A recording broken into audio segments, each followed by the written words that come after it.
Record सिर्फ प्रयागराज में ही नहीं बनने जा रहा, बल्कि कई रिकॉर्ड भगवान श्री राम की नगरी अयोध्या में भी बन चुका है। भीड़ इतनी ज्यादा वहां पर उमड़ी रामलला के दर्शन करने के लिए कि वहां पर प्रशासन को अपील करना पड़ा कि आसपास के लोग अभी अयोध्या भूमि नहीं आए। सोशल मीडिया पर ये वीडियो वायरल हो रहा है। सोमवार की दोपहर को अयोध्या की सड़कों पर भक्तों के सैलाब का ये वीडियो है। रामलला के दर्शन के लिए श्रद्धालुओं का रेला रोड पर उतरा हुआ है, मानो पैर रखने की जगह न हो। अयोध्या में रामलला के दर्शन करने के लिए 3 तरह के लोग पहुंचने लगे हैं, जिसकी वजह से प्रभु श्री राम की नगरी में सिर्फ और सिर्फ लोगों की भीड़ है।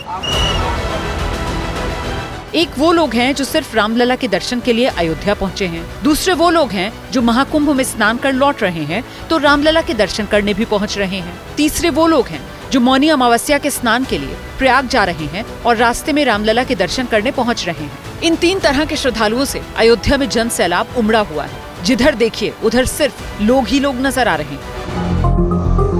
दोपहर बाद का ये वीडियो है। इस वीडियो में आप देख सकते हैं कैसे तमाम लोग एक ही दिशा में बढ़ते जा रहे हैं। ये सब रामलला के दर्शन के लिए आए हैं। यहाँ भीड़ को कंट्रोल करने के लिए बाकायदा जगह जगह पुलिस वाले लगाए गए जो माइक पर अनाउंस कर रहे हैं। काफ़ी अधिक संख्या में फोर्स लगाए हैं। आईजी साहब, एसएसपी साहब सहित जिले के सभी प्रशासनिक अधिकारी लगातार भ्रमणशील हैं और जो भी फोर्स उपलब्ध है उन सबको हम लोग लगा करके दर्शनार्थियों को व्यवस्थित रूप से दर्शन करा रहे हैं। साथ ही साथ सुरक्षा के व्यापक प्रबंध किए गए हैं। ATS है और कमांडोज हैं। श्रद्धालुओं की भीड़ की वजह से मंदिर में दर्शन का समय बढ़ा दिया गया। कल तक 30 घंटों में 25 लाख से ज्यादा लोगों ने दर्शन किए। अयोध्या धाम के तमाम स्कूल 5 फरवरी तक के लिए बंद किए गए। अयोध्या में भीड़ का आलम यह है कि मंदिर ट्रस्ट को अपील करनी पड़ रही है। सोशल मीडिया पर चंपत राय ने लिखा है, आसपास के श्रद्धालु अभी रामलला के दर्शन के लिए अयोध्या न आए तो बेहतर है। राम मंदिर ट्रस्ट ने आसपास के भक्तों से अपील की है कि वो 2-3 हफ्ते बाद रामलला के दर्शन का प्लान बनाए। जो भीड़ होगी ये इसकी प्लानिंग पहले से की गई थी। ऐसा नहीं है कि इससे हम लोग सरप्राइज्ड हैं। ये चीज़ एक्सपेक्टेड था और इसके लिए व्यापक व्यवस्थाएं की गई हैं। और वहाँ भी जितने जैसे अयोध्या जी में है तो लखनऊ जोन के ADG वहीं कैंप किए हैं। वहाँ के अधिकारियों को विशेष रूप से निर्देशित किया गया है कि 2 चीज़ का अवश्य, सुरक्षा, स्वच्छता और सफाई, ये 3 चीज़ों पर विशेष ध्यान दें। ऐसा माना जा रहा है कि अयोध्या में ये भीड़ उम्मीद से ज्यादा है, लिहाजा प्रशासन ने क्राउड मैनेजमेंट के लिए नए सिरे से प्लान तैयार किया। बड़ी गाड़ियों को अयोध्या से बाहर ही डाइवर्ट कर दिया जा रहा है। अयोध्या में 20 जनवरी को लगभग 84,000, 21 जनवरी को लगभग 98,000, 22 जनवरी को लगभग 2 लाख से ज्यादा लोगों ने दर्शन किए। इसके बाद से लगातार श्रद्धालुओं की संख्या बढ़ रही है। बीते 3 दिन में तमाम रिकॉर्ड टूट गए हैं। हाल ये है कि प्रशासन ने मंदिर से श्रद्धालुओं को बाहर निकालने वाला रास्ता भी बदल दिया है। स्थानीय लोगों से अपील की गई है वो श्रद्धालुओं को घर में रहने को जगह दें। पुलिस और प्रशासन के तमाम बड़े अधिकारी पेट्रोलिंग में लगे हैं।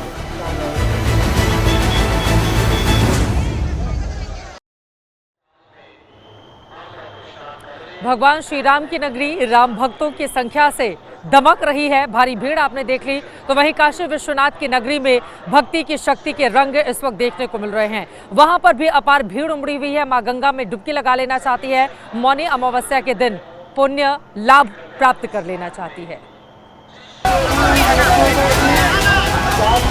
तस्वीर नंबर 1, वाराणसी का गंगा घाट। तस्वीर नंबर 2, वाराणसी का स्टेशन।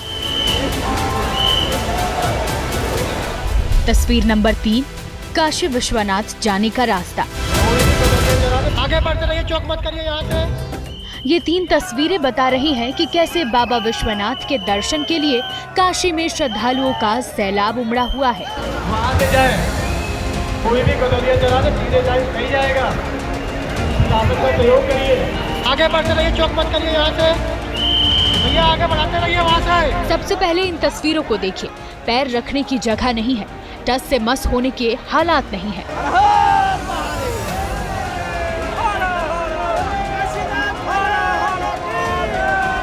ये वाराणसी में गंगा घाट की सीढ़ियां हैं, जहां हजारों की संख्या में श्रद्धालु आगे बढ़ने की कोशिश कर रहे हैं।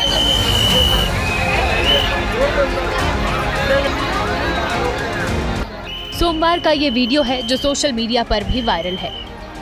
घाट पर सुरक्षा में तैनात पुलिस वाले भीड़ को कंट्रोल करने में जुटे हैं। गंगा घाट से लेकर काशी की गलियों में 2 दिनों से ऐसा ही नजारा है। बाबा विश्वनाथ के दर्शन के लिए श्रद्धालुओं का समंदर शहर में उमड़ा हुआ है। काशी विश्वनाथ की तरफ जाने वाले रास्ते को बीच बीच में भीड़ की वजह से बंद कर दिया जा रहा है ताकि श्रद्धालु सुगमता से बाबा विश्वनाथ के दर्शन कर सके। लेकिन भीड़ इतनी है कि लोग परेशान हो रहे हैं। इनमें कुछ लोग महाकुंभ से लौटकर यहाँ आए हैं तो कुछ यहाँ से महाकुंभ जाने वाले हैं।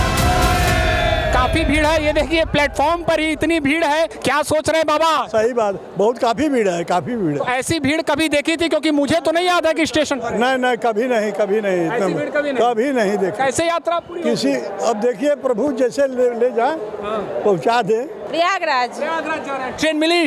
नहीं मिली है। हम महाकुंभ में जा रहे हैं, इलाहाबाद प्रयागराज के लिए जा रहे हैं। मौनी अमावस्या को लेकर ये भीड़ है। वाराणसी के स्टेशनों पर प्रयागराज की तरफ से जाने वाली ट्रेनों में और प्लेटफॉर्म पर पैर रखने की जगह नहीं है। ठीक पीछे तस्वीर देखिए कि मुझे नहीं याद है कि अभी हमने वाराणसी कैंट रेलवे स्टेशन की ऐसी तस्वीर कब देखी है, लेकिन निश्चित ही यहाँ पर जो जनसैलाब उमड़ पड़ा है वो बता रहा है कि कल मौनी अमावस्या पर प्रयागराज में कितनी भीड़ होने वाली है। प्लेटफॉर्म पर खड़े होने तक की यहाँ पर जगह नहीं है। आप देखिए कि किस तरह से लोग मशक्कत कर रहे हैं ट्रेन पकड़ने के लिए, और इसमें से जो अधिक संख्या है वो प्रयागराज जाने वाले श्रद्धालुओं की है। काशी विश्वनाथ कॉरिडोर बनने के बाद वैसे भी श्रद्धालुओं का क्रेज बढ़ा था। महाकुंभ की वजह से ये क्रेज दिन दोगुना रात चौगुना बढ़ चुका है। अभी पिछले साल का जो आंकड़ा सरकार ने जारी किया है उसके मुताबिक 2024 में 11 करोड़ श्रद्धालु वाराणसी आए, जबकि 2023 में आंकड़ा 10 करोड़ 18 लाख का था। 2023 की तुलना में 2024 में 82 लाख से ज्यादा लोग आए हैं। अभी 2-4 दिनों से काशी में 3 से 4 किलोमीटर लंबी लाइन लग रही है। रोज करीब 5 से 7 लाख लोग दर्शन कर रहे हैं। 5 फरवरी तक यहाँ भी 12वीं तक स्कूल बंद किए गए हैं। देश के कोने कोने से आए लोग कल प्रयागराज में महाकुंभ में मां गंगा की गोद में डुबकी लगाते हुए दिखाई देंगे। 10 करोड़ लोग, 10 करोड़ लोगों की तादाद कितनी बड़ी है, इस बात को आप समझ सकते हैं कि प्रशासन के लिए, सरकार के लिए कितनी बड़ी चुनौती मौजूदा वक्त में यहाँ पर खड़ी है। अब 10 करोड़ लोग जब गंगा में डुबकी लगाने के लिए यहाँ पर पहुंचे हुए हैं तो फिर प्रशासन की, सरकार की क्या तैयारियां की गई हैं ताकि किसी भी आपात स्थिति से निपटा जा सके और लोगों को परेशानी ना हो, उसका पूरा ख्याल रखा जा सके। इसको बताते हुए अब हमारी अगली रिपोर्ट देखिए। मौनी अमावस्या के पावन पर्व पर संगम नगरी में कल जब इतने आस्था की डुबकी लगेगी तो जनसैलाब का ये अद्भुत, अविश्वसनीय और अकल्पनीय दृश्य विश्व पटल पर भारत का डंका बजा देगा। इस ऐतिहासिक पल को दुश्मनों की बुरी नजर से बचाने के लिए सुरक्षा के भी पुख्ता इंतजाम किए गए हैं। जल, थल और नभ में अभेद कवच, ये महाकुंभ के महास्नान में सुरक्षा की सबसे बड़ी तैयारी है। जब दुनिया का सबसे बड़ा सांस्कृतिक आयोजन संगम नगरी प्रयागराज में हो रहा होगा तो सुरक्षा के इंतजाम भी धाकड़ दिखेंगे। यूपी पुलिस की 70 जिलों की टीम फिलहाल प्रयागराज में पहरा दे रही है। संगम नगरी छावनी में तब्दील हो चुकी है। शहर से लेकर घाट तक हर तरफ सुरक्षा बलों की तैनाती है। 12 किलोमीटर क्षेत्र में 44 स्नान घाट बनाए गए हैं। 11 लाख श्रद्धालु हर घंटे डुबकी लगा पाएंगे। आवागमन के लिए 30 पांटून पुल बने हैं। 2700 सीसीटीवी से नजर रखी जा रही है।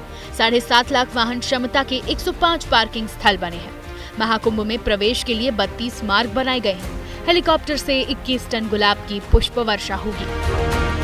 स्नान के बाद श्रद्धालुओं को इकट्ठा होने नहीं दिया जाएगा। सबकी सकुशल वापसी सुनिश्चित की जाएगी। इसके लिए ट्रेन और बसों की पर्याप्त व्यवस्था रखी गई है। प्रशासन मौनी अमावस्या के शाही स्नान को भव्य और दिव्य बनाने की तैयारी में है, तो अखाड़ों की तरफ से भी तैयारी जोरदार है। शाही स्नान के लिए रथों को खास तरीके से तैयार किया गया है। सबसे बड़े शाही स्नान का काउंटडाउन शुरू हो गया है और आप देखिए ये रथ जो हैं ये तैयार हो गए हैं। साधु संत, महामंडलेश्वर, अखाड़े के जो पदाधिकारी हैं वो इन्हीं रथों से स्नान करने के लिए जाएंगे। महाकुंभ में आस्था का ये सैलाब सनातन के लिए गौरवान्वित करने वाला पल तो है ही, साथ ही आस्था और अर्थशास्त्र का भी अद्भुत संगम है। NSSO की रिपोर्ट के अनुसार भारत की धार्मिक अर्थव्यवस्था 3.2 लाख करोड़ रुपए की है, जो भारत की GDP का लगभग 2.3% है। रिपोर्ट के मुताबिक महाकुंभ से 8 से 10 लाख लोगों को प्रत्यक्ष अप्रत्यक्ष रोजगार मिल रहा है। CAIT के अनुसार 45 दिन के महाकुंभ से 2 लाख करोड़ से ज्यादा की कमाई हो सकती है। इस महायोजन से यूपी की GDP 1% बढ़ने का अनुमान है। यानी प्रयागराज में हो रहा महाकुंभ विकास और विरासत का वो प्रतीक है जिसमें 2047 तक स्वर्णिम भारत की कल्पना की गई है। भारत के विश्व गुरु बनने का आह्वान किया गया है। क्या उसकी शुरुआत प्रयागराज से हो चुकी है? सनातन आस्था का ये सबसे बड़ा पर्व जो कल एक बड़ा रिकॉर्ड बनाने जा रहा है, तो उसी के साथ ही साथ सरकार के सामने, प्रशासन के सामने चुनौतियां भी कई हैं। फिलहाल आस्था की डुबकी लगाने के लिए गंगा के तट पर लाखों की तादाद में लोग इस वक्त बैठे हुए हैं। कुछ लोग सड़कों पर हैं और माना यही जा रहा है किसी तरह की स्थिति अलग अलग क्षेत्रों में हर जगह से समेटकर जो रिपोर्ट में हमने आप तक पहुंचाई है।